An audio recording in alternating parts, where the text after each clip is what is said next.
सबसे पहले प्रणाम आप सबके। हम बानी दीपक दिलकश मंत्रा स्टूडियो पटना से और हमारे साथ बहुत ही प्यारी सिंगर बिंदु श्री जी। और आप सबके बतावत बहुत ही खुशी होता कि हमनी के गाना जोन भी बा, पिछला गाना का नाम रहे हो?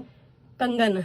हाँ, पूरा गाना बतावा। कंगन ना, अरे गाना के नाम का 11 मिलियन गइल बा, 12 मिलियन प्लस 12 मिलियन प्लस बा। ओकरा खातिर दिल से धन्यवाद। गाना का नाम याद नहीं हमसे पूछेला चूड़ी कंगनवा कब ले आई है सजनवा की मनवा लागत नहीं खे, की मनवा लागत नहीं खे। ये गाना ई गाना के रउआ लोग 4 दिन में 11 मिलियन दिले रही और एक दिन में 5 मिलियन व्यूज आई रहा। ओकरा खातिर दिल से धन्यवाद। और ई काफी पॉपुलर और हिट करावे खातिर भी बहुत बहुत दिल से धन्यवाद आप सबके।